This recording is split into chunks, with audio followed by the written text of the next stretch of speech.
Hello students, तो क्या हाल चाल, कैसे हैं? बढ़िया, मस्त सब। तो चलिए, देखे थे हम लोग मौर्य वंश के बारे में, चंद्रगुप्त का एंट्री करवा दिए थे हम लोग।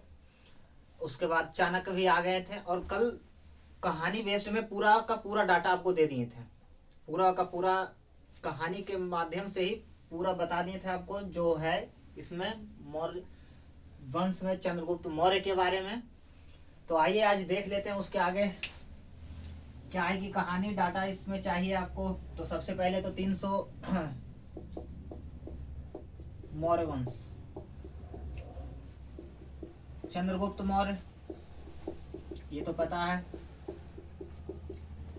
चंद्रगुप्त मौर्य 322 ईसा पूर्व में गद्दी पर बैठता है चंद्रगुप्त मौर्य। ठीक, अभी बैठता है किसके किसके सहायता से बैठता है, आपको जो भी कहानी देखना है इसमें सबसे पहले प्रवर्तक राजा का सहायता लेता है। प्रवर्तक राजा, कश्मीर साइड का प्रवर्तक राजा और चाणक्य, और प्लस में एक धनानंद का एक मंत्री होता है, सकटार। ये तीनों के मदद से ये किसको हराता है, डिफीट करता है किसको, धनानंद को। इसको हराता है धनानंद को, और उसके बाद 322 ईसा पूर्व में राजगद्दी पे बैठता है, शासन स्टार्ट करता है। ये प्रवर्तक राजा का कहानी जो है ये पोरस से बताया जाता है कि पोरस से मिलता जुलता बताया जाता है इसके बारे में। चंद्रगुप्त मौर्य के बारे में कैसे आता है, चाणक्य से कैसे मिलता है, इसका सारा कहानी हम बता दिए हैं। यही चंद्रगुप्त मौर्य के बारे में ये भी हम बताए थे कि सबसे पहले सेंड्रोकोट्स, ये सारे नाम मिले हैं। ये सारे नाम किसके द्वारा दिया गया था, ये सब जो नाम है यूनानी इतिहासकार के द्वारा ये सब नाम दिया गया था। सेंड्रोकोट्स यूनानी इतिहासकार के द्वारा, जो कि भारत वाले को पता नहीं चला उस टाइम पे।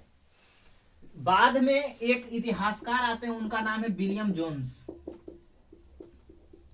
जोन्स। ये बता दे कि भैया ये जो एंड्रोकोट्स और सेंड्रोकोट्स है ये किससे मिलता जुलता है। ये जो नाम है ये चंद्रगुप्त मौर्य का नाम है। और उसके बाद राजप्रसाद के बारे में पता चलता है। कौन आता है, मेगास्थनीज आता है। सारा कहानी हमने कल बता दिया है कि कैसे मेगास्थनीज आता है। मेगास्थनीज का पुस्तक होता है इंडिका में क्या लिखा है, मुद्रा राक्षस में कैसे घनानंद को हरा करके चंद्रगुप्त मौर्य सत्ता कब्जा करता है इस तीनों के सहायता से। ये सारे आपके प्रश्न हैं, सारे के सारे प्रश्न आए हुए हैं परीक्षाओं में, एसएससी, यूपीएससी, बीपीएससी में, सारे परीक्षाओं में, स्टेट एग्जाम हो, कोई भी पुलिस का हो, कांस्टेबल का एग्जाम हो, एसआई हो, सभी में ये लिंक्ड है, सभी में सवाल आए हुए हैं। ये सब आप देख सकते हैं। आपसे पूछा रहेगा कि ये इंडिका जो है ये पुस्तक का नाम आपको इस प्रकार से दिया रहेगा कि बताइए कि कौन सा ऐसा इतिहास का एक पुस्तक का नाम बताइए जो कि सबसे प्राचीन मौर्य वंश से संबंधित हो पुस्तक। उस पुस्तक का नाम बताइए जो कि वर्तमान भारतीय बाजार में एक कार के नाम पर है। तो आप जानते हैं कि इंडिका, ऑप्शन आपको दिया रहेगा उसमें, Mahindra, Tata, indica, Toyota.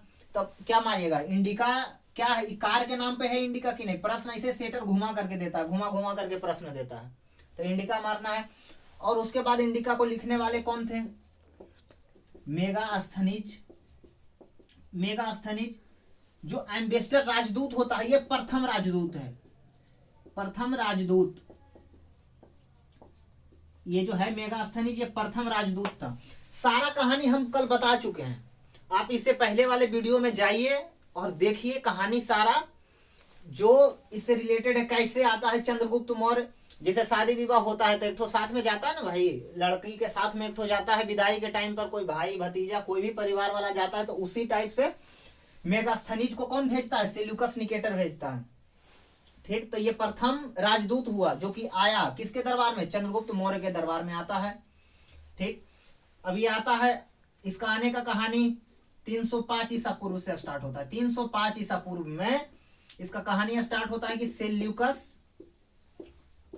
Seleucus Nicator जो कि सिकंदर का गवर्नर था, सिकंदर इसको छोड़ करके गया था इस साइड वाले प्रांत में। ये मानिए भारत का ये वाला हिस्सा है, इधर का जो अफगानिस्तान और पाकिस्तान का जो क्षेत्र है इधर का ये गवर्नर था। कौन? सेल्यूकस। सेल्यूकस इस साइड का गवर्नर था, ये भारत वाला साइड है। उसके बाद इधर का, और यहाँ चंद्रगुप्त मौर्य था। तो ये हमला किया इस पे। तो हमला जब करता है तो ये देखता है कि अब तो पार नहीं लगाएंगे हम, तो ये ऐसा करता है कि हम, ये बोलता है कि महाराज हम लड़ाई करने थोड़ी आए थे, अरे हम तो अपन बेटी के लड़का खोजे लगे आए थे।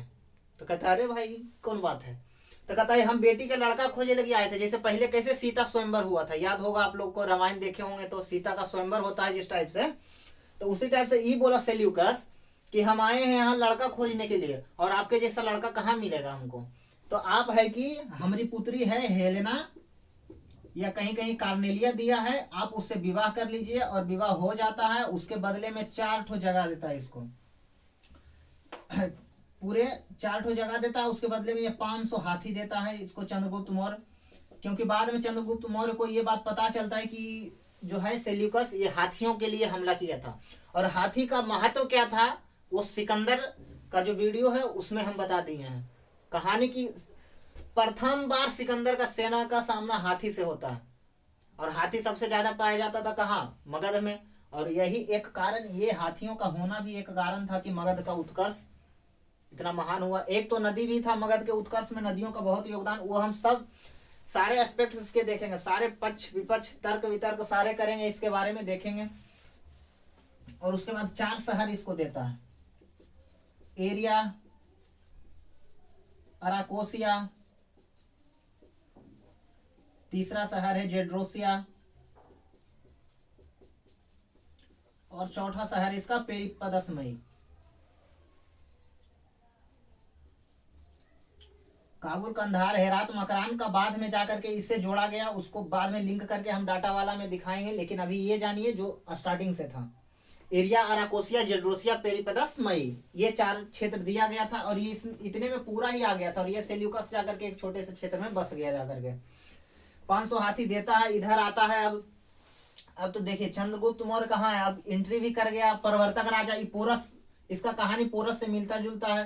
पहला इतिहासकार आता है, इसका नाम बताता है, अलग अलग कैसे कौन सा ग्रंथों में कौन सा नाम है, ये सब पहले बता दिए हैं। तो बढ़िया से जानकारी लेने के लिए इसके बारे में आपको पहले वाला वीडियो देखना पड़ेगा, ताकि आप एक दूसरे से रिलेट कर पाए। और जितनी भी कक्षा है एक दूसरे से रिलेट ही है, ऐसा नहीं है कि एक बार में आए देखें और इससे पहले वाला देखिएगा तो आपको ज्यादा से ज्यादा समझ में आएगा। उसके बाद चंद्रगुप्त मौर्य का नाम तो ये सबको पता ही है। चंद्रगुप्त मौर्य कैसे मिलन होता है चाणक्य से, चाणक्य का ही नाम अब चाणक्य का विष्णुगुप्त नाम था। सारा फैक्ट वाइज जितना डाटा है, चाणक्य का ही नाम क्या था? विष्णुगुप्त था। अब आपसे एक सवाल रहेगा कि चाणक्य एक पुस्तक लिखा है, चाणक्य पुस्तक लिखा है अर्थशास्त्र। अब बताइए भैया कि अर्थशास्त्र का संबंध किस चीज से? हिस्ट्री से, ज्योग्राफी से, पॉलिटी से, इकोनॉमिक्स से। तब ये नहीं कि अर्थशास्त्र देखना है तो इकोनॉमिक्स देखना है तो सीधे इकोनॉमिक्स मार देना, इकोनॉमिक्स नहीं। ये जो इकोनॉमिक्स चाणक्य जो लिखा है, इस अर्थशास्त्र का मतलब इसका संबंध पॉलिटी से है, राजनीति से है। इसका संबंध जो चाणक्य लिखा अर्थशास्त्र, इसका संबंध पॉलिटी से। और इसमें इसी के अंदर में सारे राजकाज के बारे में दिया गया है कि कैसे राज चलता है, कैसे चलाना है, कैसे कामकाज होगा, सारा वर्णन इसमें दिया गया है। ठीक, तो ये इसका चंद्रगुप्त का हो गया ये।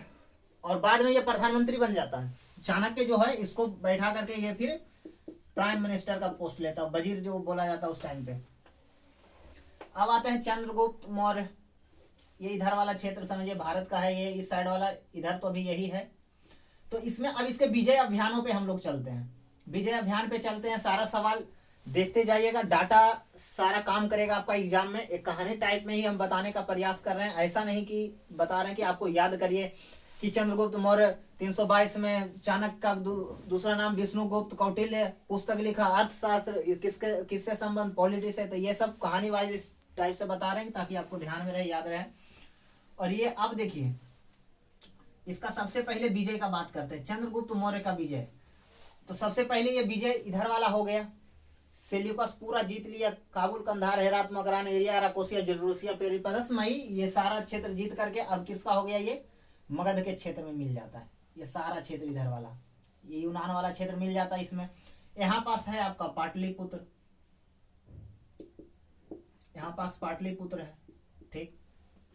और पाटलिपुत्र ये पूरा अब, और यहाँ पास एक क्षेत्र आता है, इसको जो नहीं है पहले जो बचा हुआ उसको बताते हैं। ये क्षेत्र जो है वो कलिंग है। और ऊपर वाला बताए थे कि ये कश्मीर वाला क्षेत्र है, समझ गए। तो अब कश्मीर के बारे में आपको, इसका तो अभी कोई अस्तित्व नहीं है।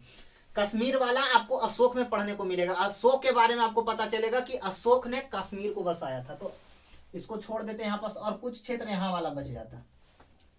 अब सवाल इसमें ऐसा उत्पन्न होगा आपको कि सबसे पहले तो इधर वाला क्षेत्र जीता, जो कि आप देखें।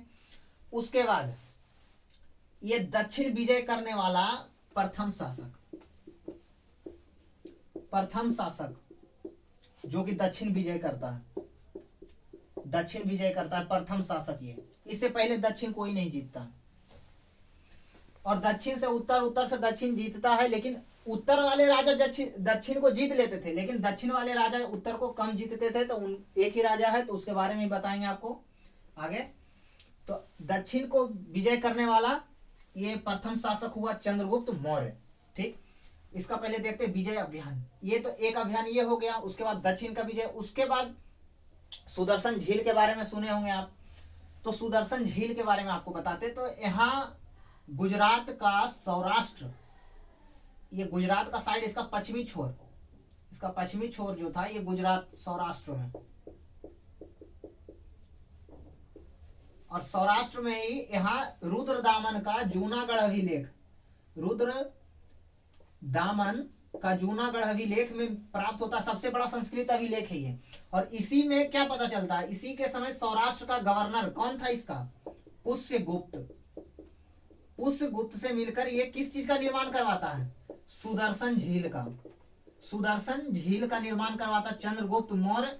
और उस टाइम पे ये किस लिए करवाता, सिंचाई के लिए। तो सवाल आपसे ये भी रहेगा कि सिंचाई और नहर का काम कौन किया था सबसे प्रथम।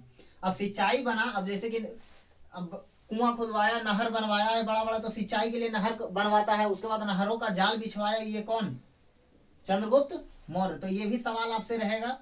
सिंचाई व्यवस्था का प्रारंभ करवाया था नहर से, ये दक्षिण जीतता। इसके पश्चिम का ये सारा बात हो गया। गुजरात रुद्रदामन जूनागढ़ अभिलेख से प्राप्त होता है, पता चलता है, जो कि सबसे बड़ा संस्कृत अभिलेख है। उसके बाद यहाँ का सौराष्ट्र का गवर्नर होता है कौन, पुष्यगुप्त। अब पुष्यगुप्त से सुदर्शन झील बनवाता है। उसके बाद सिंचाई के लिए यहाँ पास नहर वगैरह व्यवस्था करवाता है बढ़िया से। ये तो हो गया इसका पश्चिम का विजय। ये इधर दक्षिण का विजय। इधर कुछ असम वाले क्षेत्र में भी इधर कुछ जीतता। इधर बढ़ा दीजिएगा इस साइड पे, तो असम वाला क्षेत्र इसको ये जीतता। पूरे ये राज्य को 4 प्रांतों में बांटता है। पूरे इसके जीते हुए क्षेत्र को ये 4 प्रांतों में बांटता है। 4 प्रांतों में बांटता है। तो जैसे 4 प्रांत अभी क्या है, जैसे राज्य बांटते हैं, अभी हम लोग राज्य में बांटते हैं ना, जैसे देश है, देश के बाद राज्य में बांटते हैं। तो सबसे पहले इसका दक्षिणापथ, इधर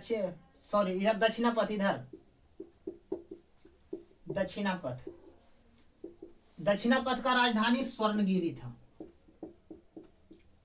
दक्षिणापथ का राजधानी कहाँ था, स्वर्णगिरी दक्षिणापथ का राजधानी। उसके बाद उत्तरापथ का राजधानी ये यहाँ तक्षशिला में था, यहाँ तक्षशिला। अब पूर्वोत्तर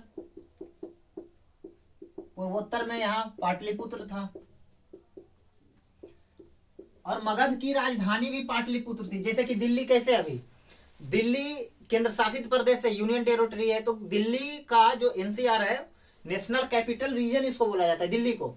तो दिल्ली का राजधानी, दिल्ली केंद्र शासित प्रदेश का भी राजधानी दिल्ली है, और दिल्ली देश की भी राजधानी है। तो उसी प्रकार से ये पूर्वोत्तर भागों का इसका पाटलिपुत्र राजधानी था। ऊपर से मगध का भी राजधानी पाटलिपुत्र ही था।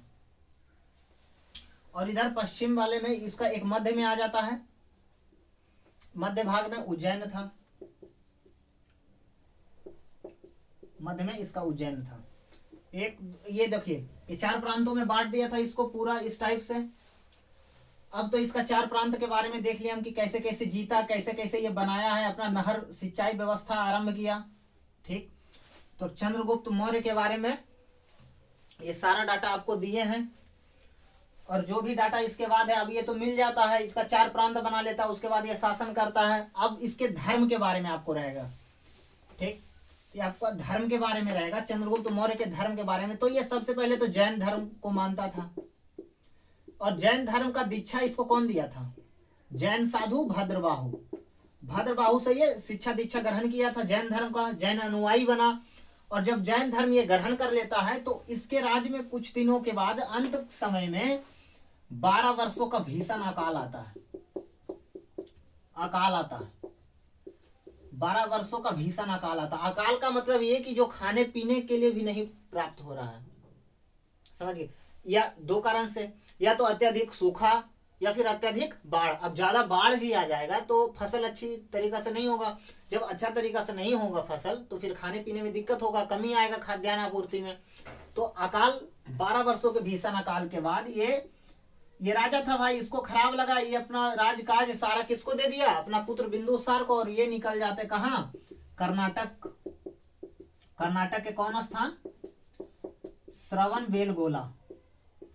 और यहीं पास श्रवणबेलगोला में ये संलेखना पद्धति के द्वारा अपना प्राण त्याग देते हैं। ठीक, कब? 298 ईसा पूर्व में। चंद्रगुप्त मौर्य का टाटा बाय बाय हो जाता है। इसके बाद संलेखना पद्धति ये जैन धर्म में था कि शरीर को कष्ट देना है। जैन धर्म का है ये कि शरीर को कष्ट देना था, कष्ट दे करके खाना पीना नहीं खाना है, उसके बाद अपना शरीर प्राण त्याग देना। यही निर्वाण का प्राप्ति इनको होता है। इसके बाद इधर मगध में तो पूरा शासन फैल जाता। अब पूरे देखना आपको कि कहां तक इसका था, समझ रहे हैं? पूरा यहां तक शासन था। इससे सारे सवाल आपको आएंगे, जो भी बताया गया है, जो भी सवाल है। अब इसके सारे एस्पेक्ट्स के बारे में देखेंगे, सारे पक्ष देखेंगे इसके कि इसका राजनीतिक विकास, सांस्कृतिक, कैसे इसका समाज था, सारा पहलू पे चर्चा करेंगे हम लोग। तो चलिए ठीक है, अभी के लिए इतना ही। और जो है इसके बाद हम आएंगे, अगले वाले वीडियो में रहेगा। ठीक है।